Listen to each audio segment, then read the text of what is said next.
I guess I should. So just press that.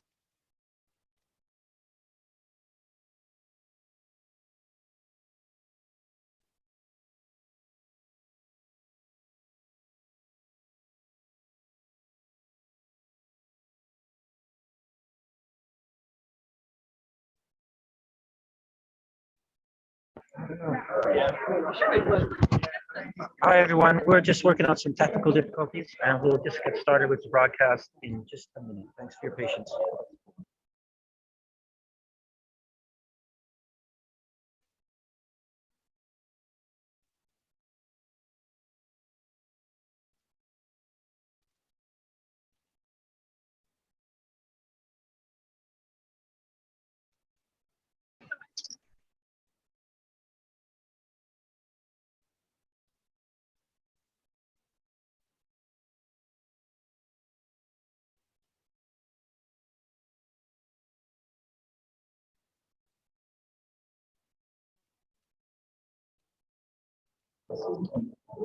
Okay, well, welcome everyone in the room and online to our session on business and government dialogue, supporting credible climate action. It really is quite unusual after so long to be in a room with so many people at once, and a real pleasure. So thank you for joining us in person, and thanks to the undoubtedly thousands of people that are watching us online. This session is brought to you by the UN Global Compact Network UK, CDP, and the UK Department for Business, Energy and Industrial Strategy. I'm really pleased to have you here. Louder. My name is Steve Kenzie. I'm the Executive Director of the Global Compact Network UK. And I guess I should mention that we are here at COP26 in the We Mean Business Pavilion. So for those of you in the room, we're broadcasting this online. So, okay, before we get started, just a bit of housekeeping mostly for our attendees that aren't in the room. Please keep your camera off and stay muted throughout, but we'd still be happy to hear from you in the chat, particularly if you have questions for our panelists. So do feel free to type, and we will do our very best to get to those questions when the time comes. Okay, the purpose of today's session is to showcase and support understanding of the unique but interconnected roles that large companies, SMEs, and the government have to play in driving ambitious science-based 1.5-degree aligned climate action. Both business across the value chain and government have a role to play in keeping the 1.5, we call it a dream ambition, alive. Bold government climate policies and ambitious private sector leadership mutually reinforce each other, and together can take climate action to the next level. This is a dynamic that was first described in the climate action space in 2018, when the UN Global Compact, the We Mean Business Coalition, and the World Resources Institute produced a report called The Ambition Loop. The Ambition Loop was conceived as a positive feedback loop where business leadership would send a strong signal to governments that they could be more ambitious.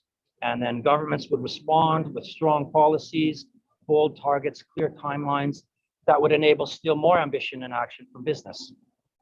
It's a lovely, intuitive theory, and the report cites a number of examples from 2018 where it seems to hold. And I suppose, I hope with all my heart, I imagine we all do, that we're about to see another example of this here at COP26. Certainly the business community is doing its part. We've seen a lot of action from the business community in the lead up to COP26. There are currently 366 UK companies that have committed to science-based targets, more than any other country has done so far. Over 250 UK businesses have joined the Business Ambition for 1.5 campaign. That figure has more than doubled between May and November of this year. More than 2,000 UK SMEs have committed to net zero targets on the SME Climate Hub. That's extraordinary, and over just a relatively short period of time. It's really fantastic to see business stating bold ambitions and of course action. And we're going to hear from a very large company and a smaller company in a little while to share some of that. Business isn't just leading by example, though. They're explicitly calling upon government to act. In advocacy, earlier this year, the UK Business Group Alliance for Net Zero got signatures from 80 leading UK businesses and financial institutions calling on the UK government to align economic and fiscal policy with its net zero strategy in order to build confidence in business to act at speed and scale, bringing this ambition loop idea to life. More recently, close to 800 businesses signed a letter directed to the leaders of the G20, basically with the same message. Our objectives today then is to demonstrate how governments can support business, how business can support government. To that end, we have a great group of speakers. To my left, Claire Lund, the Global Vice President of Sustainability at GlaxoSmithKline. Next to Claire is Nikki Bartlett, the Chief Impact Officer at CDP. And then we have Gabriela Dianas, and she's the CEO and co-founder of Anesta. And last but not least, Andrew Griffith MP, and formerly the UK's net zero business champion. Still. Well, we were wondering about that, and we were struggling to get that confirmed. So delighted to have you all here with us. We want to build on that momentum that we've seen in the UK. We want it to be infectious and get that happening in every other country around the world so that we see this ambition loop really happening. Ambition is a word that gets used a lot around here. And one might even wonder whether it's changing its meaning. It used to be taken pretty clearly as a precursor to action. All too often over the last few years, we're seeing it as a substitute for action, and that's got to stop. We need ambition to be followed by tangible, real action. The UNFCCC, the UN Framework Convention on Climate Change, was adopted or passed in 1992 at the Rio Earth Summit. It was adopted and came into effect in 1994. This group, this is the 26th time they've come together, and look where we are. It's fuel for cynics, isn't it? We really need to make this, out of all those 25 previous COPs, only one really stands out as being really memorable. So let's make this another, and let's see the ambition loop get fired up and really take over. That's all for me. I'm delighted to hand over to Claire now. Thank you. Thank you, Steve, and thank you for me to join you all physically and virtually. So we're all getting used to a hybrid way of working now. For those that don't know GlaxoSmithKline, we're a global science-led healthcare company.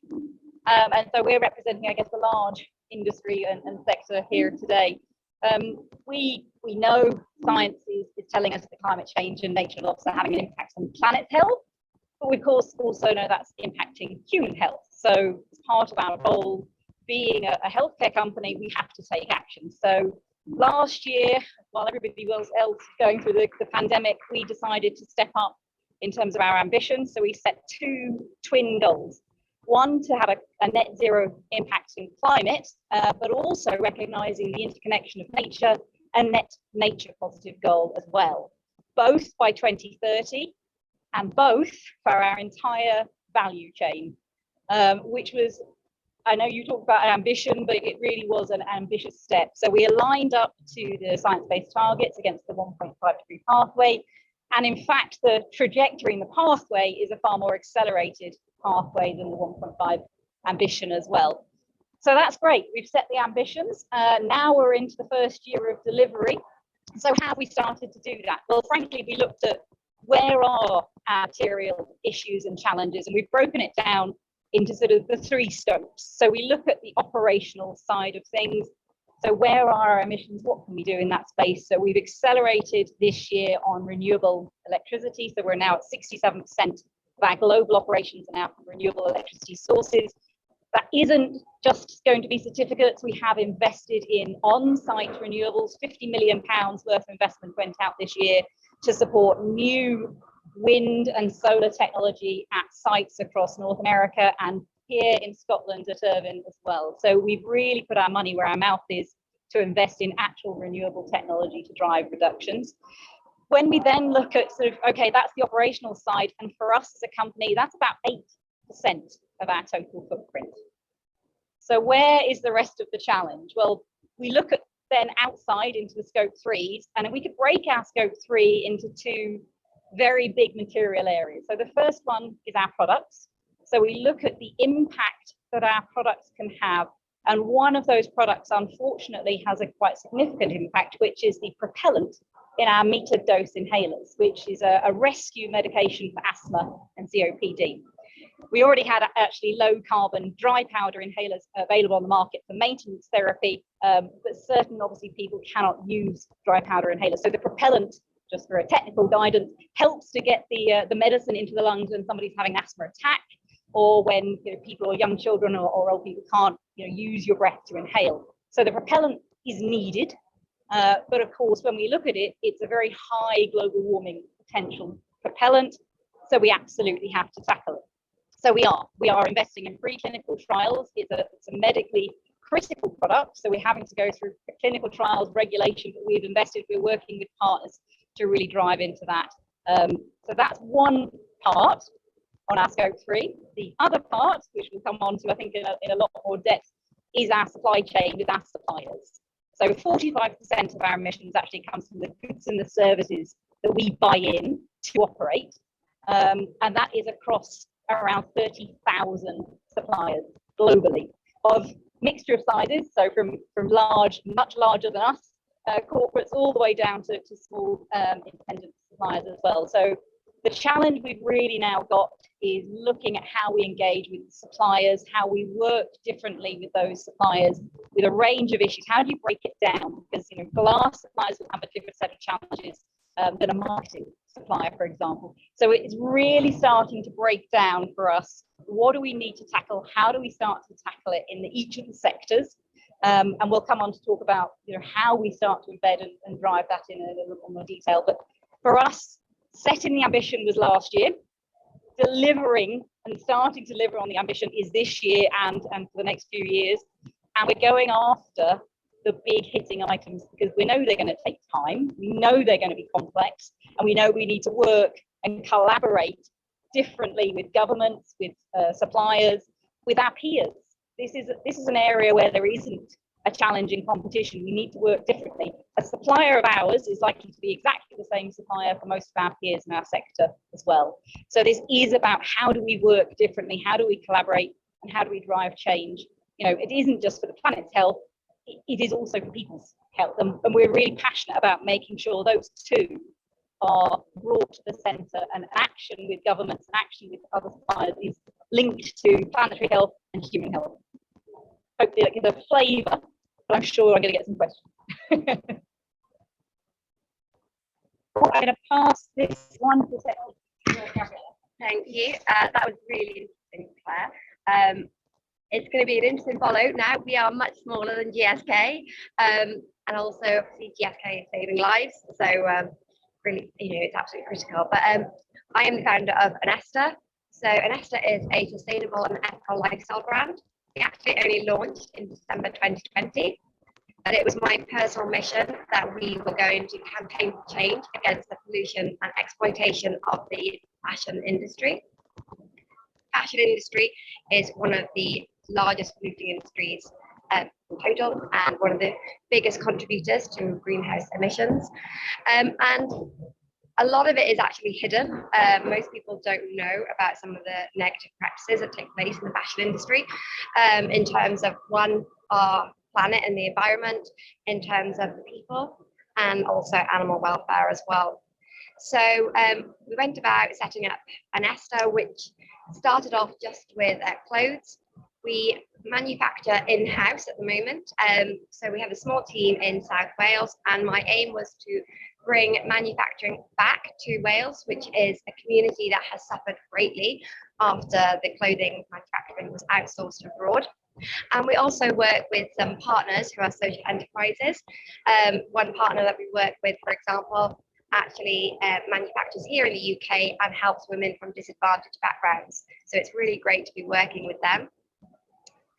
As a startup, we were actually able to embed sustainability and ethics into our business model from the start. So we have a different take on it from GSK, which is obviously a much larger company. So some of the aspects that we were looking at were, how do we actually design our products? So we focused on trying to change the culture. So we've got into a culture where clothes are disposable and things are disposable, and buy cheap and buy more. You know, people feeling good when they walk into a shop and they come out with bags full of stuff that they've been, and it's only cost them £100 and they've got 30 items. We want to move away from that. We want to actually say, no, let's stop overconsumption and actually value our products, value our wardrobe, value what we own, and invest in quality pieces that will last. So you don't need to keep up with the latest trends, you know. And it has been the big brands that have been a huge amount of marketing invested into creating trends that are coming out every week, you know, and it means that every week something that you had last week is no longer fashionable. So get rid of it. We have to move away from that. So we design very small collections of timeless classics, and we focus on embedding quality and making sure that they're designed to last. And we also offer a lifetime guarantee repair service. So we don't believe in chucking things away or sending things to charity shop when you no longer need them, but actually repairing what you own. So that was our first step. Second part was obviously the actual manufacturing. So I talked about us manufacturing in-house and with some partners. But also, when we look at manufacturing, we look at how much we produce. So it's very easy to say we use organic cotton, therefore we're sustainable. Actually, that's only one tiny part of it. A lot of it is how much stock you're producing, because there are so many retailers that produce thousands of garments, and if they don't sell, they go into a sale. If they still don't sell, they go to landfill. That's crazy. So we look at creating small amounts.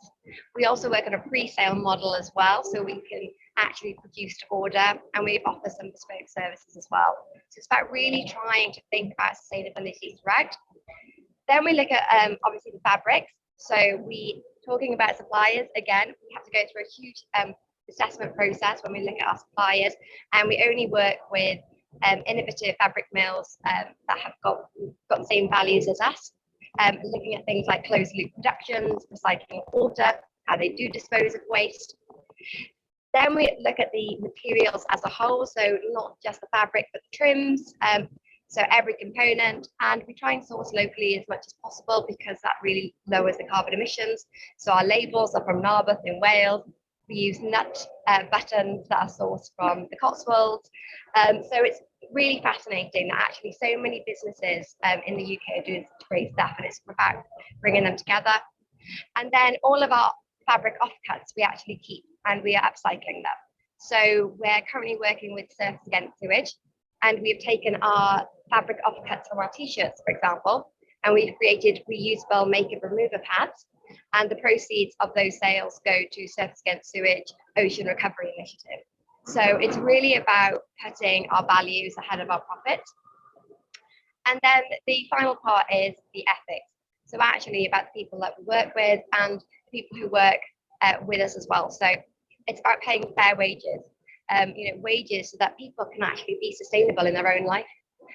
It's not just about, recycling paper, but actually about giving people the tools, people that we work with, tools to then go and actually live more sustainably.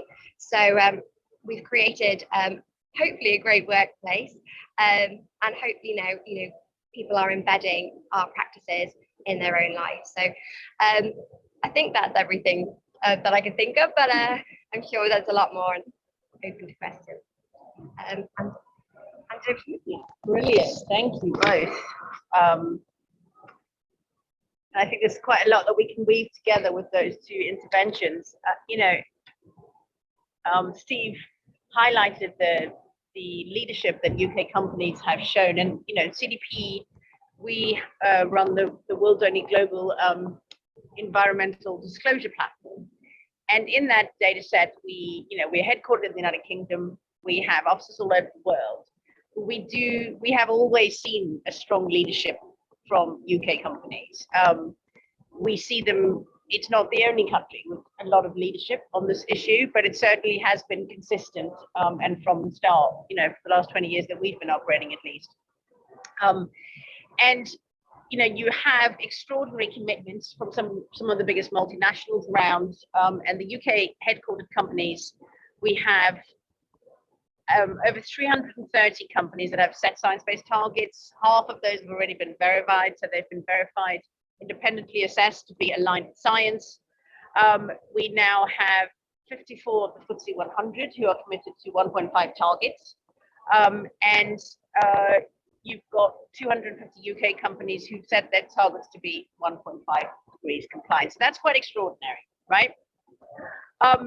And at the same time, in our latest assessment, when taking the temperature report, CDP with the Science Based Targets Initiative analyzed the stock markets of the G20 countries, so the main stock markets, and the FTSE 100 is aligned with 3.1 degrees, looking at its plans and targets, right? So you've got these 54, and then you've got this. And of course, that is based on some of the heavy emitting companies that are listed in the country that haven't yet committed or got onto this trajectory, and the assets they own are very high carbon. So the question then becomes, with this extraordinary leadership on the one hand, and at the same time, I suppose the bigger companies not yet potentially on the journey, right? I mean, handing over to you, Andrew, in that challenge, right, as the UK's net zero business ambassador, what do you think the key next steps are between government and business in the UK so we can shift and have 100 of those companies in the FTSE 100 aligned for 1.5? Well, thank you, and thank you very much for having me. And if I may, I would pay tribute to the CDP. I came across you, I think, in 2004, when I was the finance director of one of those big UK companies. I'm so sorry for the question there, I guess. And I've done this role for the last 12 months, and it absolutely would not have been possible without the hard work that's been done before. Because I think we had, when I started the advocacy to those UK companies, we had an oven-ready product. So we had a franchise that was unimpeachable. We had a robust framework that people could sign up to that was uncontested. And so what we've done really, I think, over the last 12 months is hopefully give leadership and advocacy. Leadership from the Prime Minister down, that's very important. I mean, there's a signalling quality to having our political leaders make clear expectations. And it was a very clear expectation that if you wanted to participate in the climate summit, that you absolutely had to be part of the program around science-based targets. So no pledge, you're not coming in. And that was an important signal. The broader agenda,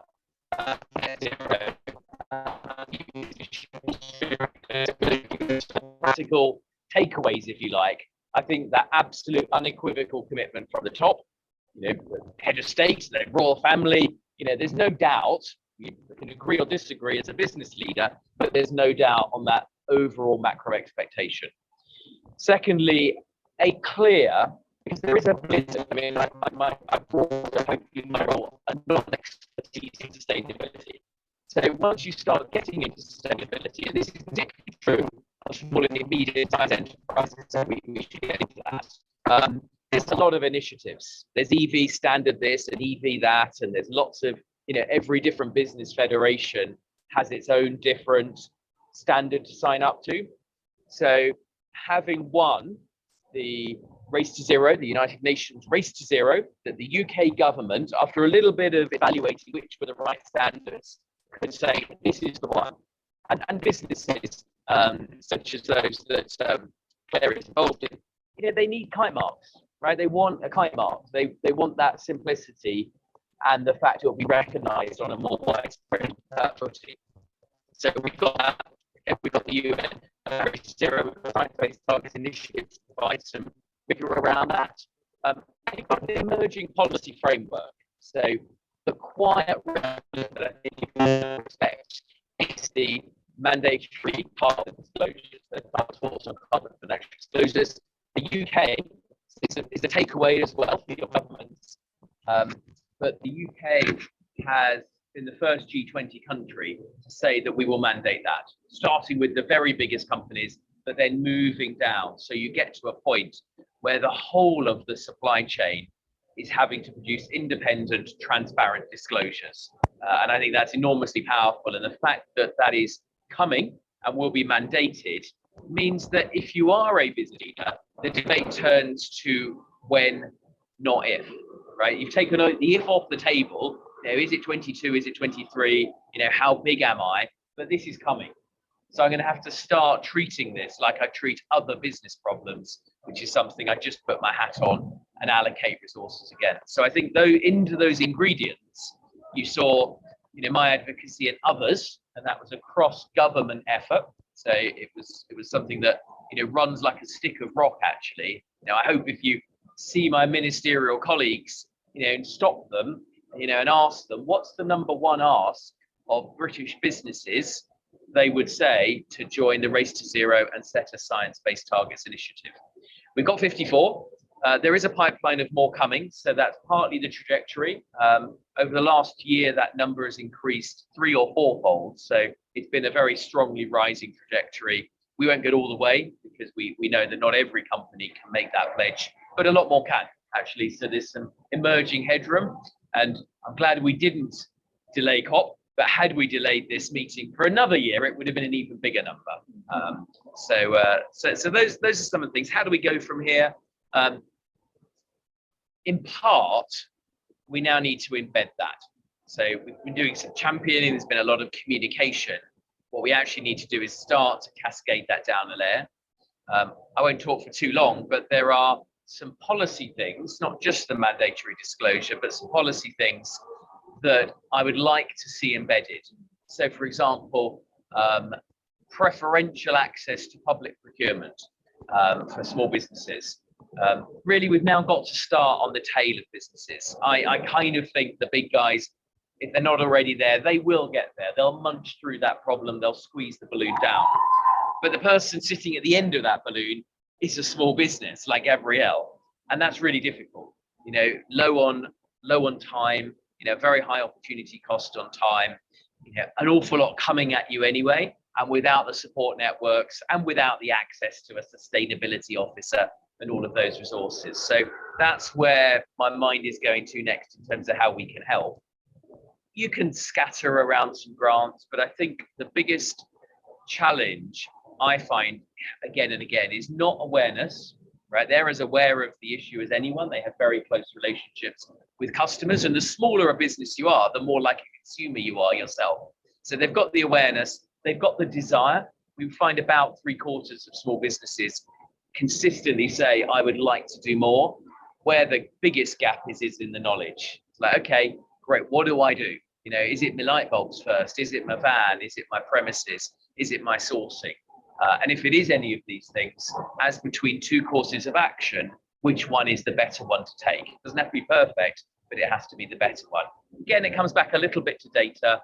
It comes back to networks. It comes back to storytelling. We've just come from, Gabrielle's a net zero hero in the UK. We've just had a prize giving for some of the greatest small enterprises who are on this sustainability journey. And that's important because we want to recognize, but it's more important because we want to share stories. That is how humankind advances, by telling stories, by comparing notes, by stealing and copying with pride. And that's where I want the revolution to go next. Thank you. You brought up one of the key things, I think, and it came up in a previous panel I was moderating this morning, with again, with SMEs and with big business, definitely a theme of this COP, this whole supply chain piece. And CDP, we run a program where we help companies work with their supply chain so that they can also measure and manage. And you know, that has taught us quite a lot about the actions that companies can take to do this. And I'm sure you've got quite a few examples of how you need to support your supply chain. But I wonder first if we start with the SME. So much trickier. I know, you know, our questionnaire gives pain and heartburn to so many people every year, and it's a nightmare. I do apologize. Now, if you're an SME and you've got to measure, manage, and report, that's a great thing to say, right? But it's a heck of a thing to pull off.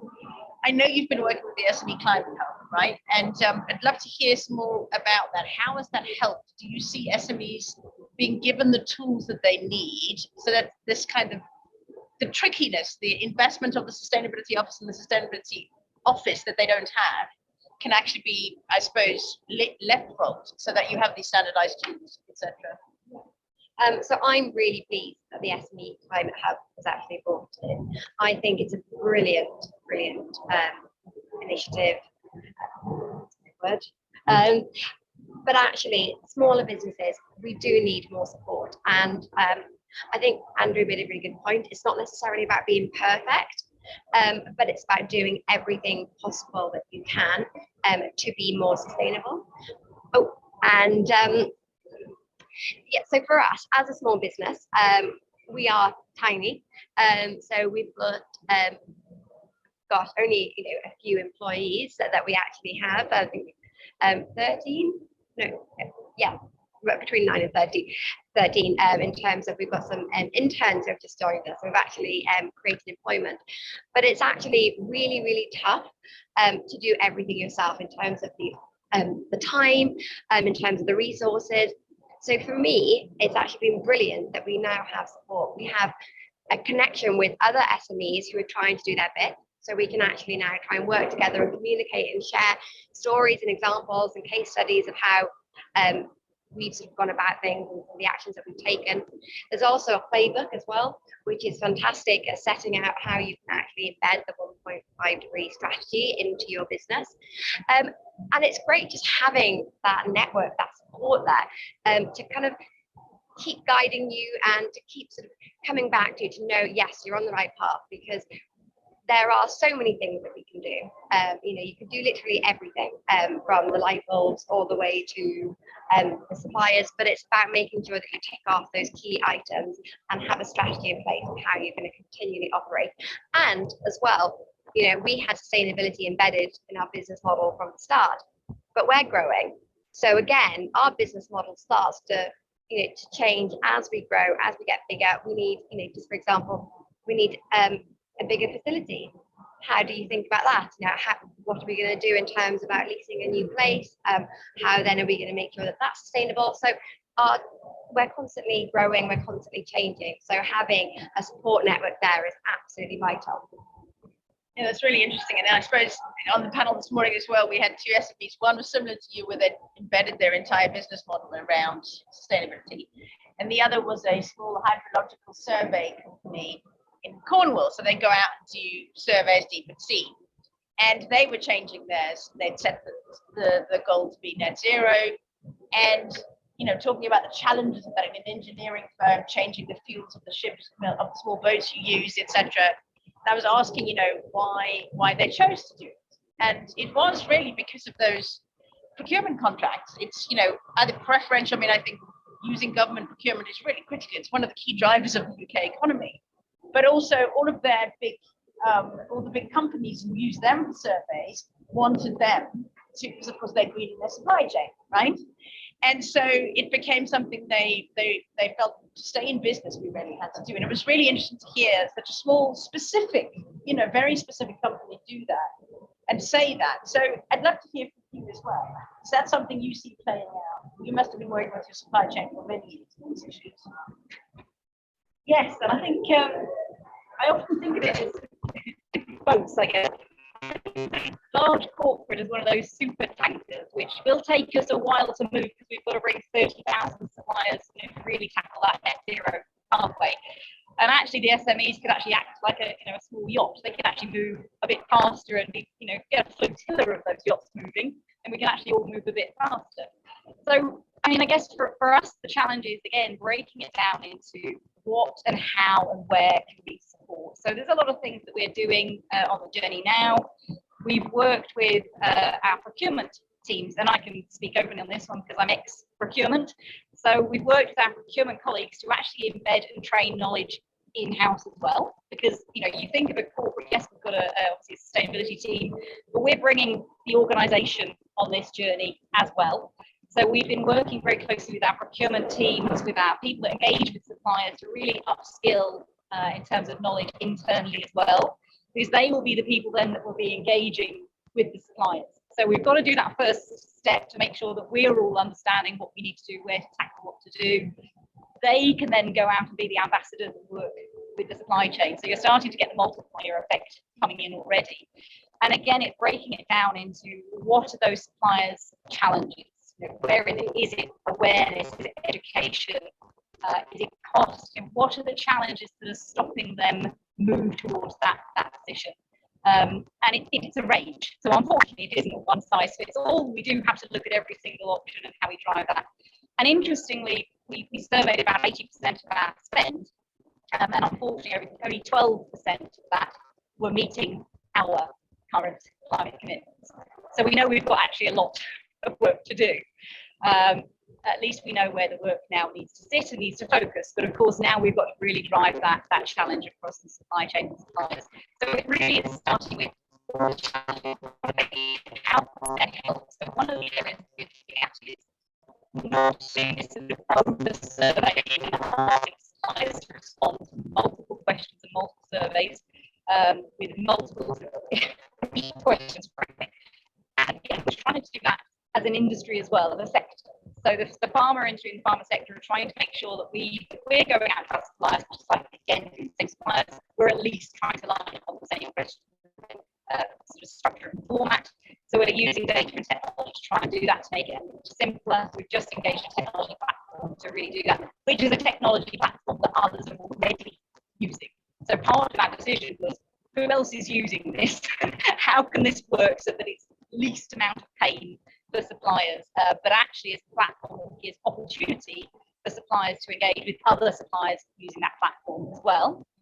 The other piece I'd say, again, coming from procurement, is we automatically assume that we're having to teach, to educate, to raise awareness. It's not always the case. We run supplier awards every year, and we have categories for SMEs and for large companies. And the power of having that has brought in ideas to us that we would never have thought of and never have access to. So we actually take it for granted that we think we've got all the answers and we need to work with the supply chain to drive that. Often we're finding that actually SMEs have got the answers. They just need the support to help drive it and deliver that. So the program of recognition is really powerful for us. It's a two-way street. We get the information in terms of this is brilliant, this is what our suppliers can do, will be doing, but we can actually take that idea and share it with the suppliers as well. So we run a round table so they can talk to other small suppliers, but also other large suppliers in completely different sectors. Because often with sustainability, reducing your energy is a challenge for all suppliers. How do you decarbonize electricity? How do you decarbonize heat? How do you decarbonize your travel? It's the same challenge, but at just a different site or location. So actually the ideas are typically the same, and it's really about bringing that together as well. So that's been a really powerful tool. But I think part of it is we need to listen to what the suppliers are telling us. What do they need to help go on that journey?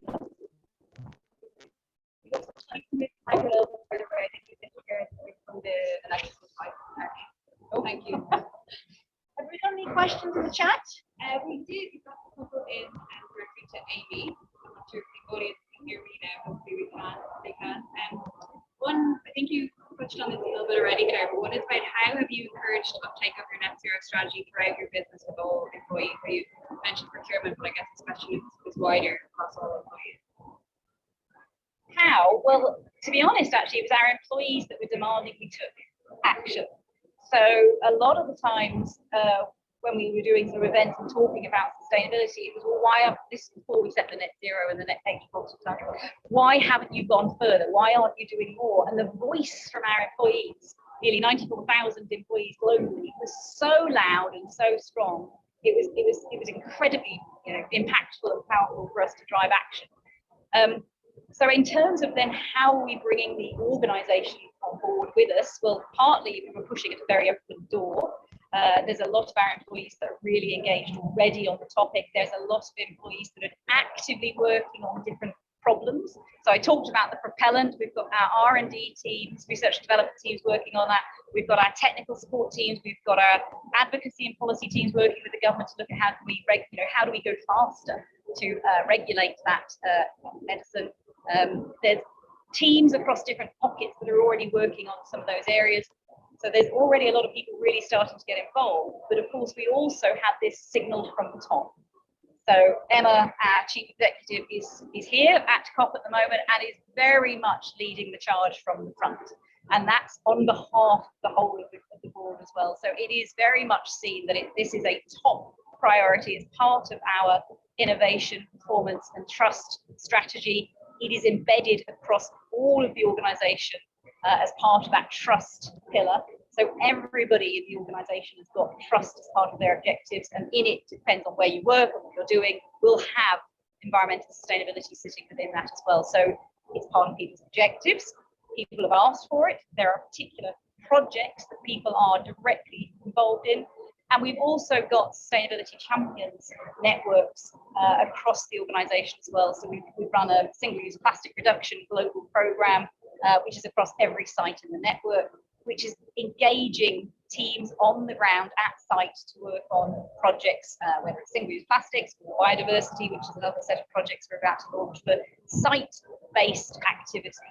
So hopefully a range. There's a lot of employees, but it's really, the pull was there. Any other questions? I just want to clarify, but I think We've covered that already well, yeah. Yeah. Okay, good.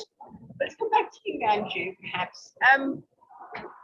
I mean, I think we're seeing a lot of this leadership from other countries as well, and their businesses. Has, over the last year, have you and your colleagues, I suppose, been taking this message, this championing this message to other places? And have you noticed any challenges with that? How do we make this thing go fully global and have more and more of the stock exchange and 100% demand? Yeah. Surprisingly, when you tell it as it is, not enough engagement. So, I would advocate that every country. I work very closely with Nigel Topping. So Nigel's the high-level champion. He's led this for years, and it's his franchise, if you like, that we've been taking in the UK. And I think it's a little underdeveloped. I would argue now, I have no idea how we would get on, and it helps, I suspect, if you are host of COP. So, you've got a new Prime Minister and all of that. But I think there's the opportunity to effectively have mini Nigels in every country, so territory-based campaigns, because a lot of this was quite simple. It wasn't highfalutin, it was me going down a list of the top chief execs and chairmen saying, right, can we have a meeting? Can we have a call? I would really like you, on behalf of the Prime Minister, to sign up to this.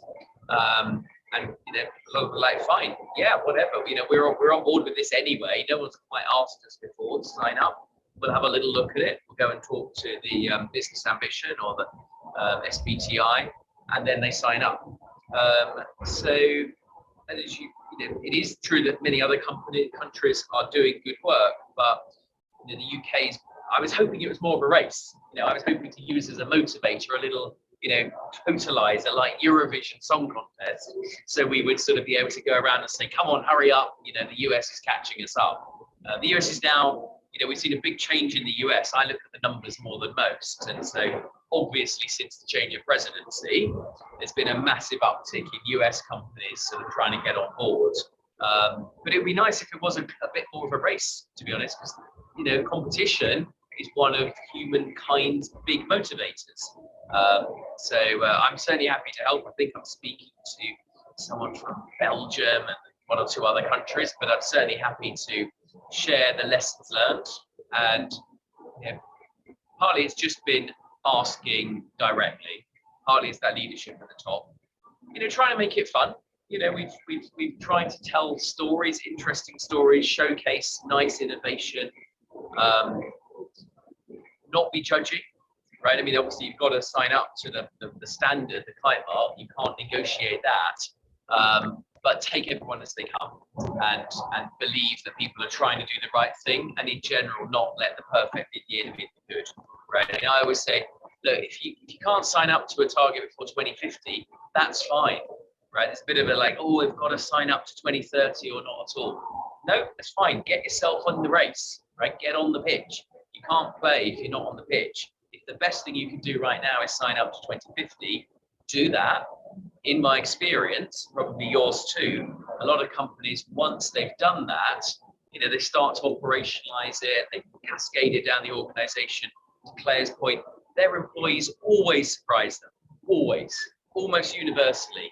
I get a call back from the chief exec saying, you know that thing that you asked me to do and we signed up? Well, I talked about it at my town hall last week and my employees are amazed and we've never had such a positive reaction. Absolute proof point. So those are some of the things, but we should, you know, we've got to solve this. We've only got one atmosphere, so it's not a domain of nationalism. It's any, you know, we've all got to do it. The one thing I'd say is the UK has, not uniquely, but it does have one of the most global supply chains. So for historical reasons, our companies, we're quite a small market in big economic terms. So our companies do tend to be more international than average, because our domestic market is smaller than average. So, you know, if Emma at Glaxo signs up and is serious, as they are, and works through their global supply chain, you know, we are solving the climate crisis in China and Indonesia and Brazil vicariously, you know, not irrespective, but you know, independently of what their leaders sign up to, because those companies and factories are going to have to deploy innovation in order to supply to the West, just as we've seen in labour standards, right? I mean, labour standards, we've exported the higher standards to the world, even ahead of local legislation, because of those global supply chains. And now for a sticking one that perhaps a horse's head in the room. So do you find, so the cycle of ambition, Steve, you were talking about it, which, you know, is really behind, you know, we in business, when we started this process, we didn't have, I mean, in Paris, when we got together, the 7 kind of business NGOs, and when we worked with the UNGC and SBTI, none of us had any idea that we could get to where we are now, right? And it was all built on that cycle of ambition. Create the rigor, the SBTI, but get into this loop where you're engaging with government, and that the voice at the COPs will be a lot more, we've not, you know, I will if you will. We're trying to change it to I will, and you can make it better by, right? So I will do first. And that cycle of ambition seems to be working. But of course, there's the kind of dark face of it, right? Where you may have companies, and it gets raised a lot, they may be making a commitment, but they're not supportive of a government's policies.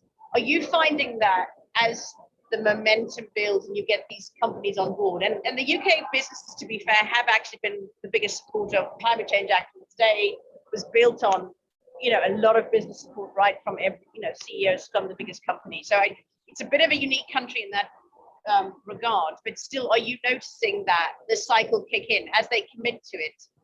Do you find more support for the policies that are coming in? 100%. It's a completely virtuous cycle. I don't know if there's any UK exceptionalism. I mean, it may just be a few ingredients that come together. Yeah. You know, we have, trying to think about this earlier, I mean, we have a relatively well-developed role in international standard setting in a number of domains. Again, not uniquely, but whether it's maritime, whether it's insurance, legal and accounting, you know, quite a lot of the lifting on that has come from the UK historically. It doesn't have to be that way, but we've obviously got to level up. We've got to get everybody involved and do this as globally as possible. Right, I wondered if any of you here had any questions in the room or anything you wanted to add to the conversation. Yeah. Andrew, I'm Ignacio Hernandez from the International Council of Chemical Associations. Andrew, is there, thank you very much for your explanation, and thank you all the panelists. Is there a strategy for sectoral decarbonization in the UK? I hear that many companies sign in and they want to meet their targets, but of course the supply of, let's say, green energy, green electrons, green hydrogen is not going, it's always going to be lower than the demand. So how is the UK, what is the strategy for the sectoral decarbonization? I neglected actually to acknowledge the very significant role of both the big business federations. We made it a design principle to work with everybody to try and get everybody onto the same page rather than have competing standards, and different sectoral federations, of which there's a great many, from the farmers to the food and drink to the manufacturers. There's lots of those. We have a very consultative approach. We've recently set out strategies for the sort of foundation layers, I guess, that you talk about in terms of things like decarbonising the sources of energy, the things that no one actor themselves can do.